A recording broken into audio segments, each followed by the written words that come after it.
I told my mother this morning that I would never forgive her, and everyone thinks I'm making a mistake. My mother and I used to be very close, closer than my father and I for sure. Though I love my father, we're just very different people. He's a blue-collar outdoorsy type, and I've been working, volunteering at my local theater since I was 5. My mother always loved the theater, and we bonded over that love, along with a love for cinema, whereas my dad only ever watches National Geographic on the cable that he still has law. Not to say that my father was unsupportive, just that he was different. My parents got a divorce when I was 17.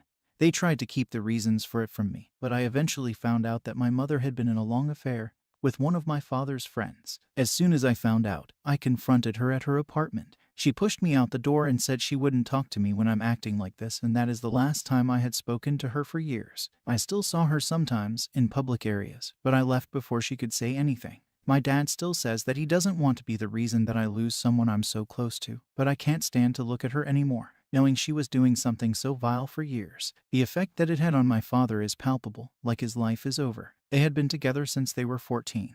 And my father used to tell the story all the time that he knew even then that she was the only one for him, that they were soulmates. I used to wish I could find a love like that.